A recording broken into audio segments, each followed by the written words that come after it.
He said she was holding him back, and left. 2 years later, he saw his obstacle in the park, raising his daughter alone. Nick Lawson had built his life with the precision of a surgeon and the ambition of a man who had decided long ago that nothing would stand in his way. His schedule was dictated by deadlines, meetings, mergers, and flights. His relationships were short-lived, always secondary to his career. He didn't consider himself heartless, just efficient. Emotions were messy, unpredictable. He didn't have time for unpredictability. That was why, when he met Haley Green, he didn't expect anything beyond a few months of distraction. She was calm, sincere, and quietly beautiful, with dark hair that curled softly around her shoulders and green eyes that seemed to look through the noise of the world and settle directly into his soul. Their connection surprised him. For a while, he let himself enjoy it: quiet evenings on her couch, late-night conversations where she'd listen instead of flatter. She never asked for anything, never demanded more. And perhaps that's why he stayed longer than he'd planned. But even then, even at the height of their quiet closeness, he always knew there was a line he wouldn't cross. The line where ambition ended and vulnerability began. The line called permanence. So when Haley sat across from him at the end of a long day, eyes soft but firm, and said the words he never wanted to hear, "I'm pregnant," he didn't hesitate. The silence between them stretched, heavy and suffocating. Outside the window, the city pulsed with life: honking cars, flashing signs, people rushing toward places they thought mattered. Nick leaned back in his chair, folded his arms, and exhaled through his nose. His face was unreadable, a mask he had mastered after years in boardrooms and battles. "You're in the way of my goals," he said quietly, as if stating a simple fact. Not cruelly. Not loudly. Just with the conviction of someone who had already chosen his path. Haley stared at him, her fingers gripping the edge of the table. For a moment, she didn't understand. Or maybe she didn't want to. "What did you say?"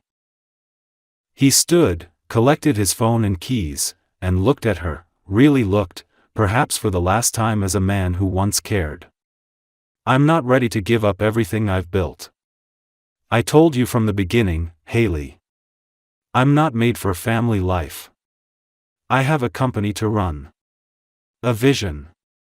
You knew who I was." She didn't cry. Not there. Not in front of him.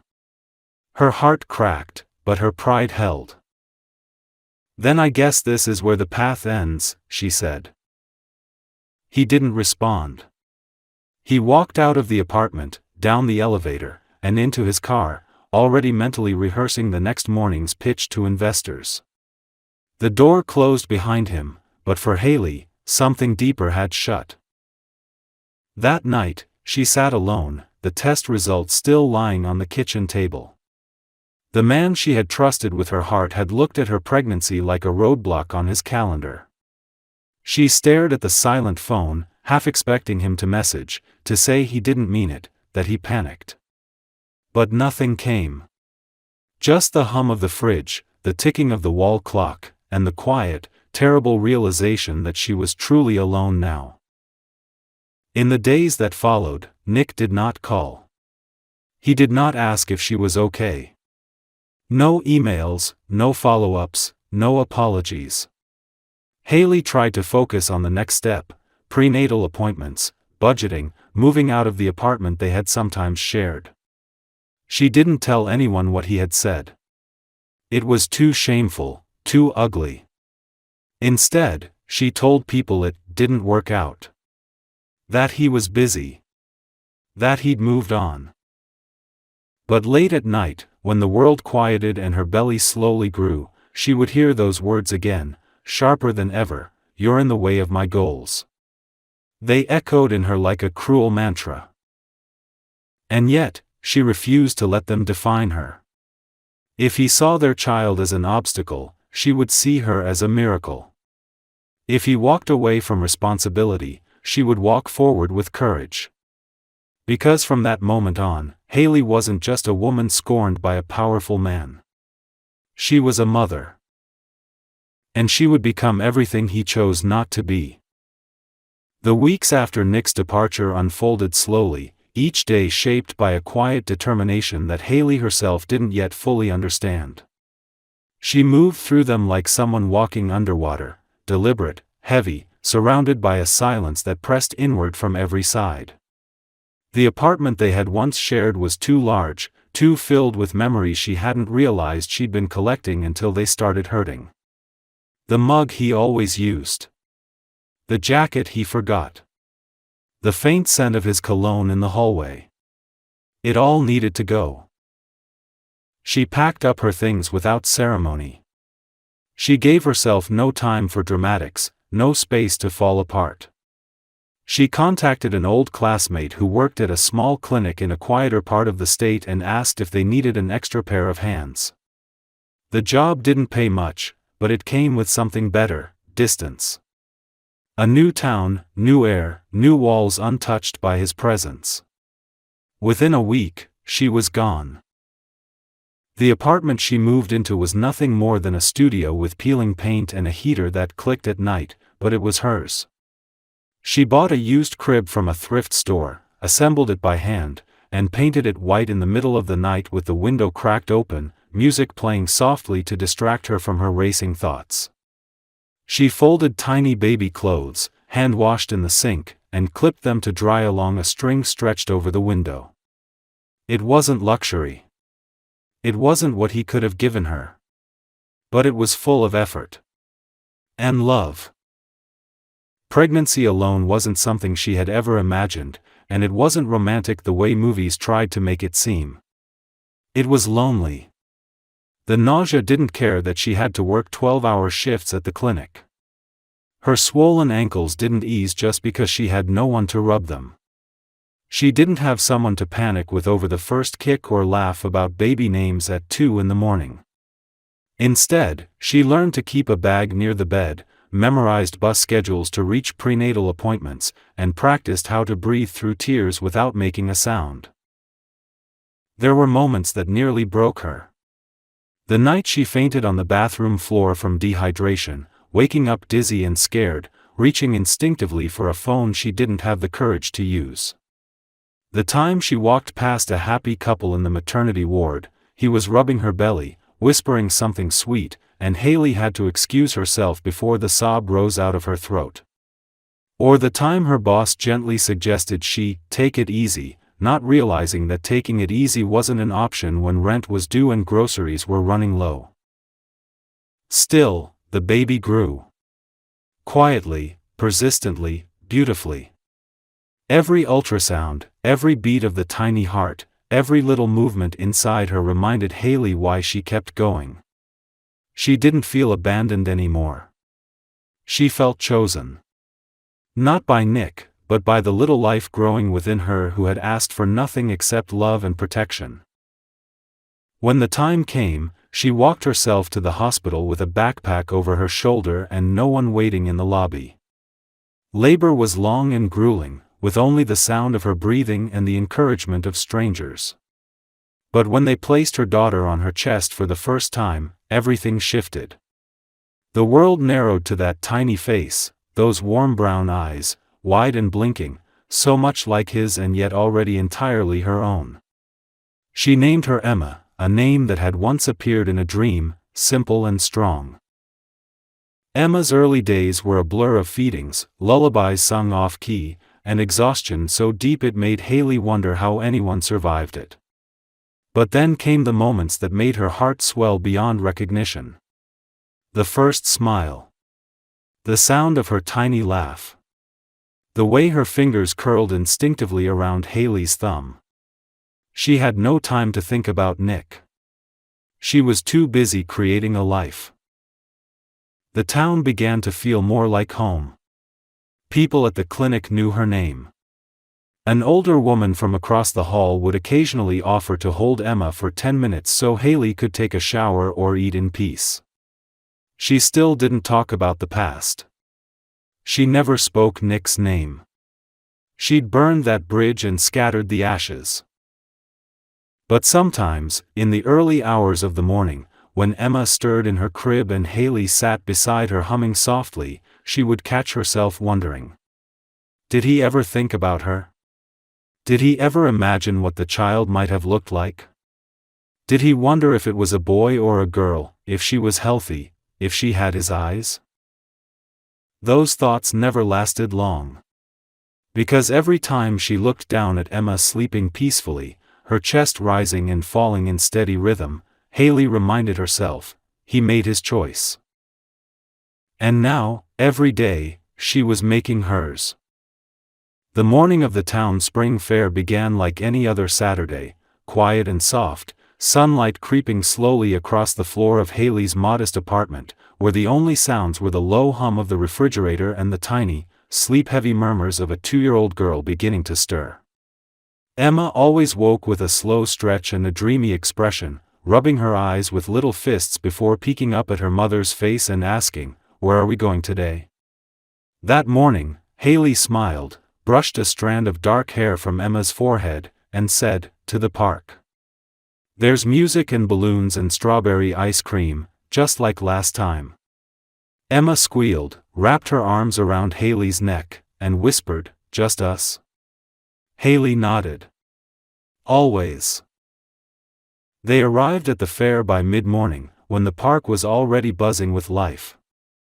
Children raced between booths, laughter rose in waves, and the smell of roasted nuts and fresh popcorn hung in the air. Emma, in her little yellow dress and white sneakers, clutched Haley's hand tightly, her eyes wide with wonder. Her brown hair caught the sun, and her deep brown eyes, so hauntingly familiar, shone with excitement as she tugged Haley toward a carousel decorated with faded gold and painted horses. It was in that same moment, just a short distance away, that Nick Lawson stepped out of a black town car and into the light of the same park he hadn't visited in years. He was in town for less than 48 hours, scheduled to deliver a keynote at a private business summit hosted nearby. His assistant had booked a suite at a luxury hotel, and he had planned to spend his short break between meetings reviewing presentations over espresso in the hotel lounge. But something about the air outside had tugged at him, and without much thought, he told the driver to stop near the park entrance. He needed a walk. A break. A breath of something real. He wandered down the path slowly, coffee in hand, sunglasses shielding his eyes. His mind was elsewhere, his thoughts split between upcoming investor calls and a vague, persistent ache he couldn't explain, something hollow that had followed him for longer than he cared to admit. He glanced up now and then, half aware of the families laughing around him, the parents crouching beside toddlers with sticky fingers and painted faces. It was noise he normally avoided, noise that reminded him of things he deliberately left behind. But then, without warning, his gaze landed on a child. A little girl stood beside the cotton candy cart, bouncing on her toes, pointing excitedly at the swirling pink treat being handed down to her. Her hair was the color of rich earth, tousled into waves by the breeze. Her dress fluttered as she twirled in place. But it wasn't her movements that stopped Nick cold, it was her eyes. He saw them even from a distance. Brown, deep, and startlingly familiar. His eyes. His mother's eyes. Eyes he had only ever seen in the mirror. He froze mid-step. His heartbeat slowed. It was as though the world had gone silent and every sound had been pulled away, leaving only the low roar of disbelief rising in his ears. He watched as the little girl turned, smiling, and ran into the arms of the woman waiting nearby. Haley. He hadn't seen her in over 2 years, but his body reacted before his mind could catch up. It was her, older, maybe thinner, but unmistakably her. Her dark hair was pulled back in a loose braid, her expression focused entirely on the child she lifted into her arms with practiced ease. There was a softness in her face, a strength in her posture, something different and deeply familiar at once. She was holding the girl close, whispering something into her ear that made the child laugh. Nick felt like he'd been struck in the chest. He couldn't move. Couldn't breathe. He didn't need anyone to tell him what he was seeing. The truth was plain and immediate. That little girl was his daughter. He didn't know how long he stood there. Minutes, maybe. Maybe less. The noise of the park returned in fragments, as if underwater, children calling out, music from a distant stage, the thrum of footsteps. But he stayed in place, staring at the woman he had once left behind and the child who looked so much like him it made his hands tremble. And then, as if sensing his gaze, Haley turned. Their eyes met. Hers widened in disbelief, only for a fraction of a second, but it was enough. Enough to confirm everything. Enough to ignite every regret that had been buried beneath years of ambition and distance. She froze, her arms tightening instinctively around the girl. Nick took a hesitant step forward, but Haley's expression changed instantly. She turned away, walking quickly in the opposite direction. She didn't run. She didn't shout. But the message was unmistakable: don't follow me. Nick stood there, rooted to the spot as he watched the two most important people he never expected to see again disappear into the crowd. He didn't know what to do next. He didn't know if he deserved to do anything at all. But one thing was certain: his life had just split in two. And for the first time in years, no amount of money or strategy could show him what came next. Nick didn't sleep that night. Not a single hour.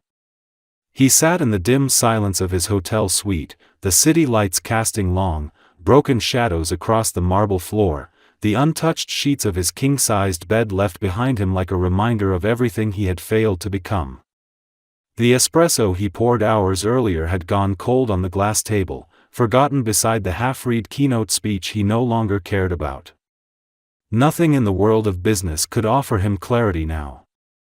Nothing in his life thus far had prepared him for the shock of seeing his own daughter, his daughter, smiling in the arms of the woman he had once so carelessly walked away from. The image of Emma's eyes haunted him. Those deep, familiar eyes, full of innocence and curiosity, had been burned into his mind with the kind of permanence no contract or legal file had ever managed. He had seen himself in that child more clearly than he had ever seen himself in a mirror. And the way Haley had looked at him, startled, yes, but not broken. Not angry. She had been composed, fierce, protective. She had held that little girl as if the entire world might try to take her away at any moment.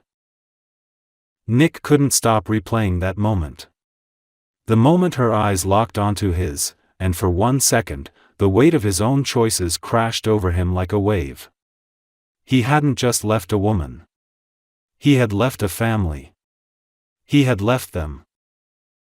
For 2 years, he had convinced himself he had done the right thing. That walking away from Haley had spared her pain, that she was better off without him. That he was being noble. He told himself he wasn't ready to be a father, that he wasn't cut out for it, that love was a distraction and family a detour from greatness. He had believed that letting her go would allow her to move on, to live a simpler, safer life. But it had been a lie. A convenient one. A coward's justification. And now, faced with the truth of who he had become, all he felt was shame. The next morning, Nick stood by the hotel window as the sun broke over the skyline. His reflection stared back at him in the glass, tired, older than he remembered, but still hiding behind the armor of his tailored suit and disciplined posture. He took a breath, long and steady, then reached for his phone. He scrolled through the contacts he had never deleted and found her name, Haley Green. He hesitated, thumb hovering over the screen, heart pounding in a way he hadn't felt since the early days of building his company, when everything had been uncertain and fragile. Then he typed a message. I saw you yesterday. I wasn't prepared for it. I didn't know. Please, can we talk? He waited an hour. Then another. No reply. He forced himself to go to the conference, to sit through the polished presentations and meaningless handshakes, but his thoughts never left that park. By evening, when his driver dropped him back at the hotel, he checked his phone again and nearly dropped it when he saw her name in the notifications. If you want to talk, you'll listen. No excuses. No defenses. You sit and listen. One time. Then we're done. She gave him the name of a small cafe on the edge of town and a time, Sunday morning at 10. That was all. When he arrived, she was already seated by the window, wearing a soft gray sweater and her hair pulled back into a loose bun. She didn't look up when the bell above the door rang. She stared out the window, stirring her coffee with slow, deliberate movements, as if preparing herself for war. Nick approached cautiously and sat across from her. She finally met his eyes, and for a moment, neither of them spoke. Then she said, I won't bring her into this. She doesn't know who you are. She just saw a stranger at the park yesterday. That's all it is to her. I plan to keep it that way.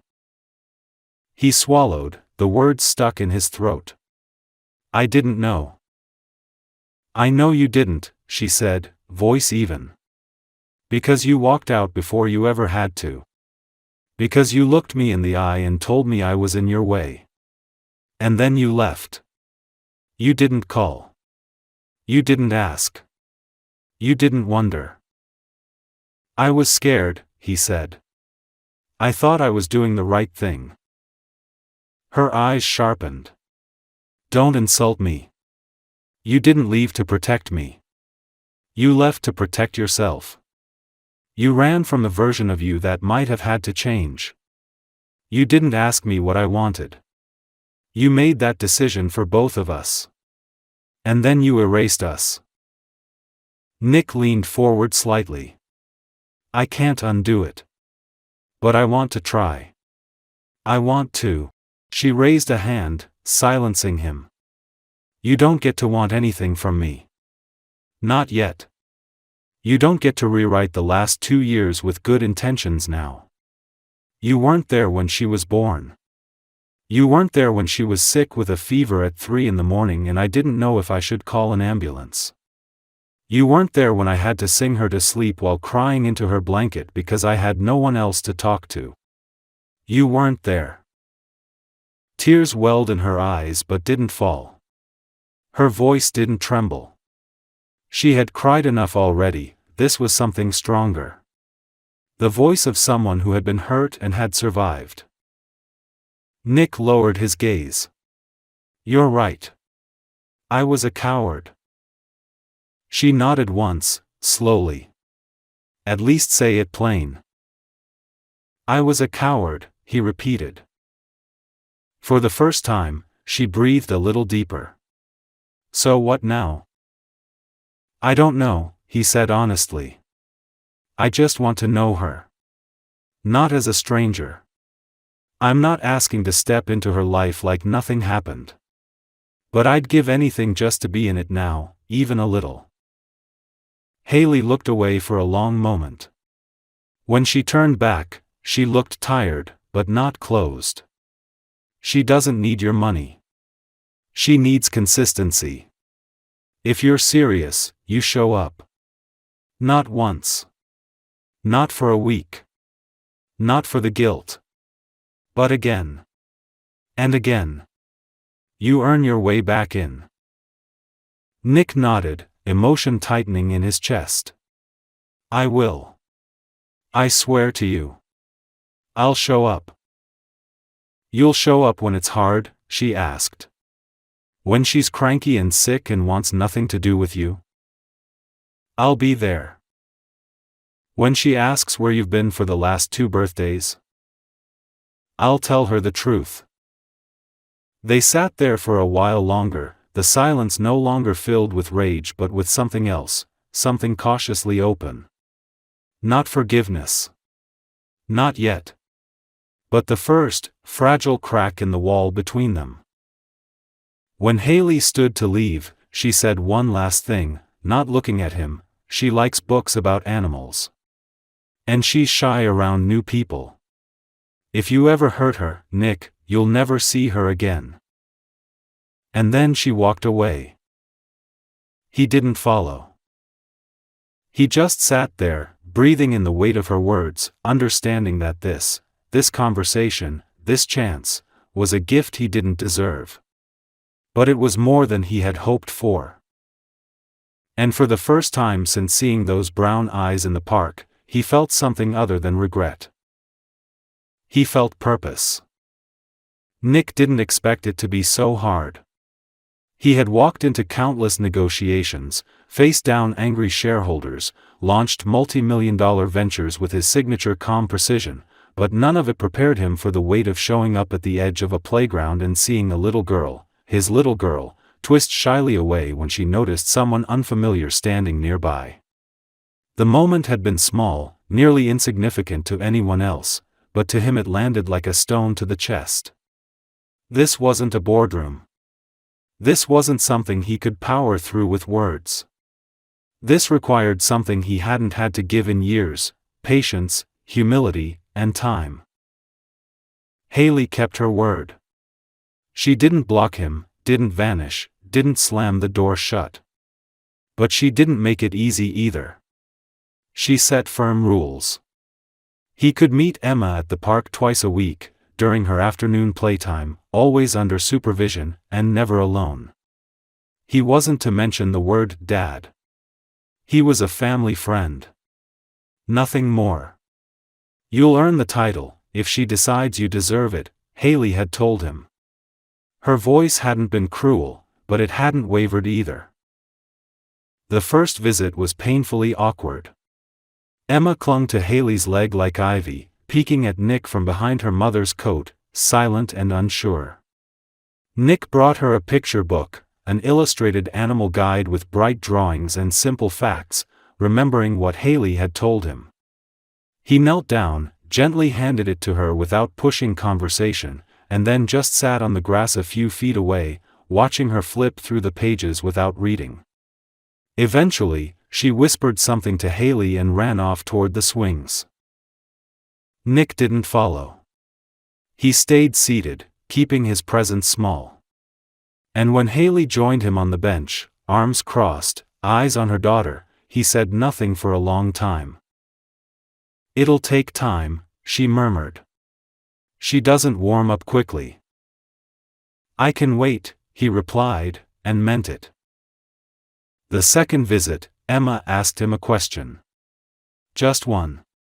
It was about the difference between cheetahs and leopards. She had found a page in the book he brought and had been puzzling over it all week. Nick's heart soared as he gave her the answer, careful not to sound too proud. When she nodded and ran off again, he felt something shift. It was small, but it was real. By the fourth visit, she let him push her on the swing. By the seventh, she was talking to him like he had always been around. She told him about her favorite animal, giraffes, her dislike of carrots, and how she always slept with a stuffed turtle named Blue. Nick listened like her words were gold. Every small detail she offered felt like a treasure he hadn't earned, and he never took it for granted. Haley saw it all. She never said much, but she watched the way Nick showed up again and again, never canceling, never complaining. He asked for nothing. He didn't pressure. He simply arrived, on time, with something thoughtful to share, a new book, a small toy, even just a snack Emma had once said she liked. He remembered everything she told him, and Haley began to see that this wasn't performative. This wasn't guilt. This was effort. This was change. One day, it rained unexpectedly. They sat under the park's small pavilion while Emma splashed in puddles, soaked and squealing with laughter. Haley shivered slightly in the wind, and without a word, Nick took off his jacket and draped it around her shoulders. She stiffened for a moment but didn't take it off. "You're different," she said quietly. "I'm trying," he replied. "I don't want to be the man I was." She looked at him, long and carefully. "You still have a long way to go." "I know," he said. "But I'll walk every mile if it means I get to be part of her world." Haley didn't respond. But she didn't take off the jacket either. Later that week, when Nick came by again, Emma ran up to him without waiting for Haley to call her. She threw her arms around his leg and said, "Hi." Just one word, casual and warm, like he'd been there all along. That night, Nick sat in his hotel room and cried, for the first time in over a decade. His world, once defined by quarterly reports and performance metrics, was changing. And for once, he didn't need a return on investment. He just wanted to be worthy. Worthy of her curiosity, her trust, and one day, maybe, her love. He didn't know what Haley was thinking most days. She remained guarded, firm, protective. But sometimes, when she watched them together, there was a flicker of something else. Not forgiveness yet. But maybe the beginnings of belief. He had a long road ahead of him. He knew that. But for the first time, it was a road he was willing to walk slowly, patiently, step by imperfect step. Because this time, what was at the end of it wasn't success. It was something infinitely more valuable. It was a second chance. As spring deepened, the landscape softened. The air lost its bite, the trees bloomed in full, and every day brought longer light and more space for things to grow, flowers, children, even possibilities. Haley had always loved the changing of the seasons. But this year, change didn't come in the form of weather or sunshine. It came with the steady presence of a man she thought she'd never trust again, and the quiet evolution of something she thought she'd buried for good, hope. Nick continued to show up. Week after week. He no longer fumbled around Emma's shyness or feared saying the wrong thing. He listened, he remembered, and most importantly, he stayed. Sometimes he brought snacks, sometimes new stories, sometimes nothing at all except a genuine desire to be part of her world. He learned to braid her hair, clumsily but with determination. He helped her build sandcastles at the park, taught her how to fly a small paper kite on a breezy hill, and once, when she scraped her knee running down a path, he carried her all the way back to the bench and sat with her until the tears stopped. Haley watched all of it unfold, silently tracking every moment with guarded eyes. She hadn't forgiven him, not in the way people usually mean when they say it, clean and final, like erasing a chalkboard. Her forgiveness, if it was coming at all, wasn't simple. It was complicated and layered, tied to everything she had endured alone. But she couldn't deny what she saw in him now. This was not the man who walked away 2 years ago. This wasn't the one who told her she was standing in the way of his goals. That man had been cold, calculating, absent. This one showed up in the rain with a thermos of tea. He read bedtime stories with different voices for each character. He stayed at the edge of the room when Emma had the flu and wouldn't leave until Haley assured him she was okay. He didn't ask for anything, didn't beg to be called Dad, didn't demand a seat at the table. He simply earned one. And yet, that didn't make things easy. If anything, it made them harder. Haley found herself thinking about him when she didn't mean to, watching his hand gently brush hair from Emma's face, or how he sat cross-legged on the ground next to her for nearly an hour helping her glue pasta shapes into a lopsided heart. Those were the things that pulled at her, unexpected, tender, intimate. Not romantic, not yet, but undeniably real. They reminded her of who he might have been, if he hadn't chosen ambition over her. They made her wonder if maybe, just maybe, people could change. One night, after Emma had fallen asleep with her stuffed turtle in one arm and Nick's worn copy of The Very Hungry Caterpillar clutched in the other, Haley stepped out onto the porch. Nick stood beside her, watching the sky quietly. Neither of them said anything for a while. There was no need. Then she spoke, her voice low and even. "Do you ever think about that day?" He didn't have to ask which one. "Every day." Haley nodded slowly, not looking at him. "You said I was in the way." "I was wrong," he said. "I didn't know it at the time, but I was terrified. Not of you. Not of her. Of myself. I thought that if I stayed, I'd ruin everything. So I told myself I was protecting you. But the truth is, I was just running from a version of myself I didn't understand." "And what version is that?" she asked, finally turning to him. "The one that wanted something more than success. The one that wanted a family," he said. "I didn't know how to be that man. I never saw him growing up. I didn't believe he could exist.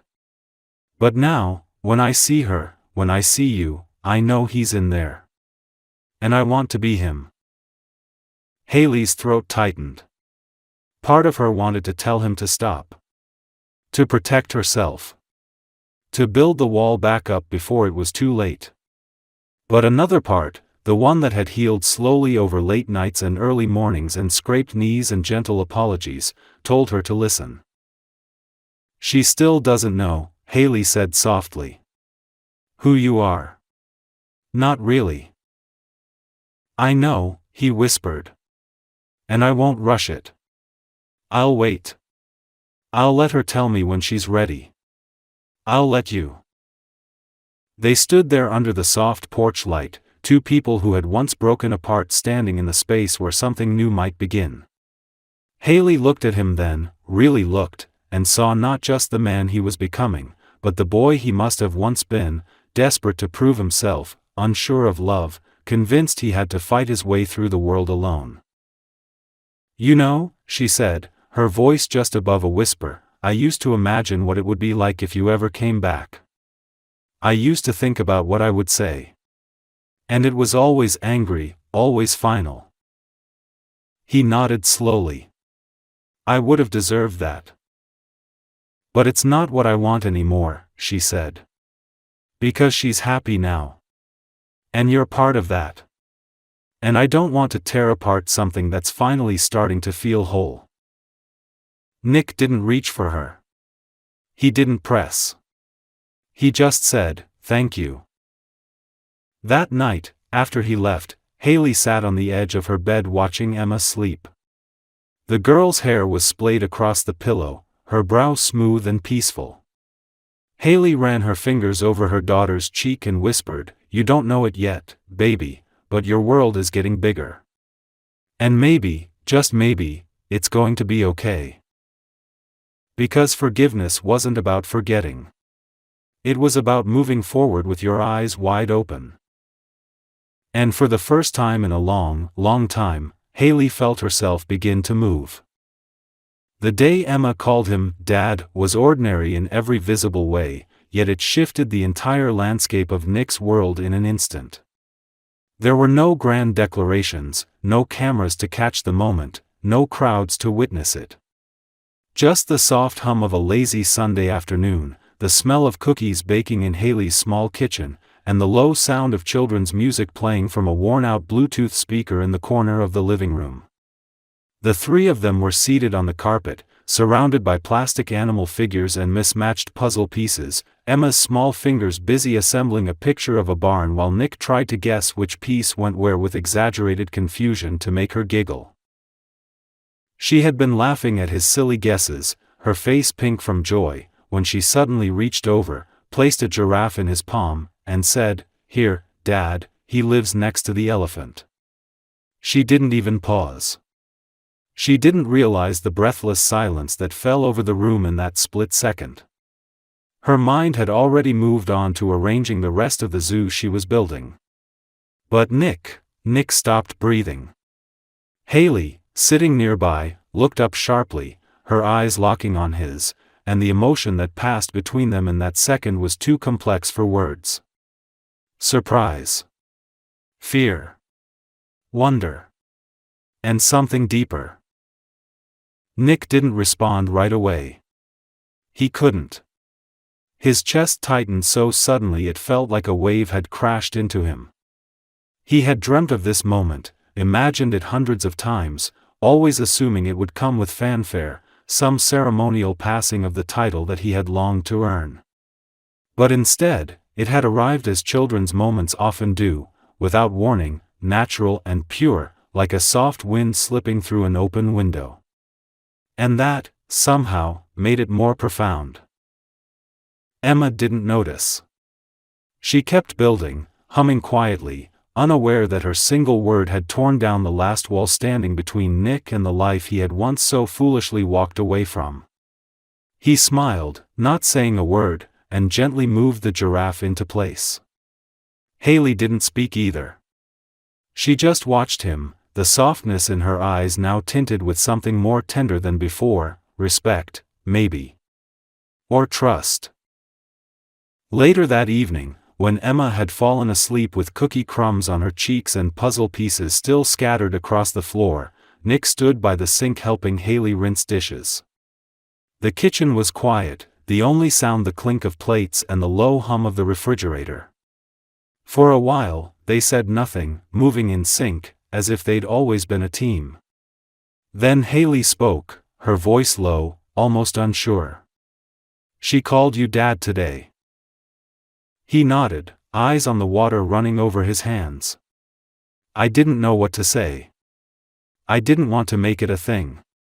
I didn't want to scare her or make her feel like she had to say it again." Haley looked over at him, drying a plate with a towel. "She meant it." "I know," he said quietly. "It's the most meaningful word anyone's ever said to me." Haley hesitated, then leaned against the counter, arms folded. "You've come a long way, Nick." "So have you," he said, finally meeting her eyes. "You carried everything by yourself. You were brave when I wasn't. I think about that all the time." "I had no choice," she said, her voice a little sharper, not out of anger but out of truth. "I didn't have time to break down. I had her. And she needed me to be strong." "You were more than strong," he said. "You were everything." The words hung in the air between them, heavier than either expected.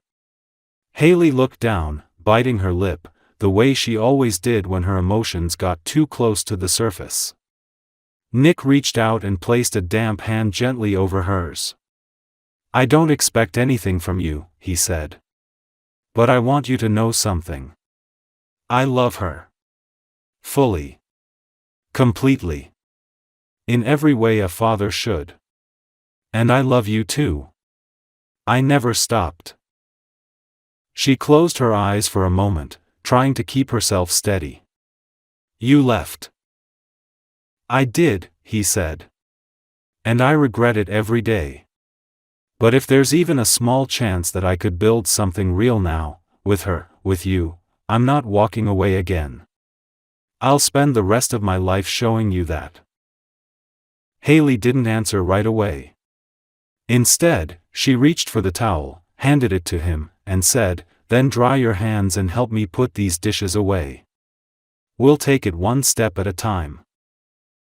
And so they did. The next few weeks unfolded gently. They found a rhythm. Nick started joining them for more than just park visits. He took Emma to the bookstore on Saturday mornings, where she insisted on reading every animal book twice. He learned how to make pancakes the way she liked, with chocolate chips shaped like a smiley face. He repaired the broken latch on Haley's kitchen cabinet and cleaned out the dusty storage unit she'd been avoiding for a year. It wasn't grand. It wasn't dramatic. But it was real. And with every passing day, something inside Haley began to loosen. The bitterness, the fear, the long-hardened shell around her heart, it began to soften under the quiet constancy of Nick's presence. Not because he begged, but because he stayed. One night, as they sat on the porch watching Emma chase fireflies in the yard, Haley leaned her head gently against Nick's shoulder. He froze for a second, then wrapped his arm around her without saying a word. They watched their daughter dance in the fading light, laughter floating into the dusk like music. And for the first time since the day everything fell apart, Haley allowed herself to think maybe the future wasn't something to fear. Maybe it was something to build. Together. The morning of Emma's third birthday arrived quietly, with soft golden light streaming through the curtains and the faint sounds of birds outside the window. Haley had woken up before the alarm, heart full but restless, her thoughts caught somewhere between the past and the present. 3 years ago, she had brought Emma into the world alone, scared and overwhelmed, but fiercely determined. There had been no balloons, no partner to hold her hand, no father pacing the waiting room. Just her and a nurse whispering words of encouragement as she pushed through the most painful and powerful moment of her life. Now, 3 years later, things were different. Everything was different. And yet the memory of that day still lived in her bones, a reminder of what it had cost to get here. In the kitchen, she lit 3 little candles and placed them carefully into the top of a homemade chocolate cake. Emma was still asleep, sprawled across her tiny bed with her stuffed turtle wrapped tightly in one arm. Haley took a breath, then smiled to herself as she whispered, "You did it. You made it." Nick arrived shortly after, carrying a small wrapped box and a bouquet of wildflowers Emma had once said were her favorite, the kind that grew along the side of the road, delicate and untamed. His face lit up when Haley opened the door, not just from the sight of her, but from the sound of a child's sleepy voice calling, "Daddy," from the hallway behind her. It was no longer an accident. It was who he was now. And she let her arms fall to her sides instead of crossing them like she used to, stepping aside so he could come in. The morning unfolded in small, beautiful moments, Emma's laughter echoing through the house as she opened her presents, the 3 of them dancing in the living room to silly music, and the quiet way Nick kept glancing at Haley like he couldn't believe he was here, a part of something so fragile and real. When Emma blew out her candles, she closed her eyes tight and whispered a wish only she could hear. Then she looked at both of them and said, "Best birthday ever," and stuffed a forkful of cake into her mouth, giggling as the frosting stuck to her chin. Later, when Emma went down for a nap, Haley and Nick sat in the backyard, the sun warming their skin as the afternoon settled into that golden hush that always comes after celebration. For a while, they didn't speak. They didn't have to. The silence between them had changed over the months, it no longer carried anger or distance, but understanding, respect, and something that might be love again, though neither of them dared to name it yet. Haley turned to him and asked quietly, "Do you remember what you said to me the day you left?" Nick didn't look away. "Yes. You told me I was in your way. That I was stopping you from chasing your goals." He nodded slowly, guilt flickering across his face. "I believed it back then. I thought I had to let go of everything soft and beautiful to reach the top. I didn't realize how wrong I was until it was too late." "But now?" she asked. "Now I know you and Emma were never in my way. You were the direction I should have been going all along," he said, his voice quiet but certain. "All the success in the world means nothing without you too." Haley looked at him, her eyes filling with something deep and tired and warm all at once. She reached out, took his hand in hers, and held it tightly. "I don't know what comes next," she said. "But I'm willing to find out." Slowly. Carefully. Nick's fingers curled around hers, strong and steady. "I'll never rush you. I'll never leave again." As the afternoon sun dipped lower and Emma's sleepy footsteps padded onto the porch, clutching her turtle and blinking up at them, Haley lifted her into her lap. Nick leaned in and kissed Emma's forehead, then Haley's temple, gently and without expectation. They sat there in the golden light, a patchwork family stitched back together not with perfection, but with effort, forgiveness, and love. And as the wind rustled the trees and laughter spilled into the yard again, Haley knew this wasn't the life she had planned. It was better. Because sometimes the most beautiful stories are the ones we never saw coming. The ones built not from fairy tales, but from broken pieces put back together by choice. By love. By coming home.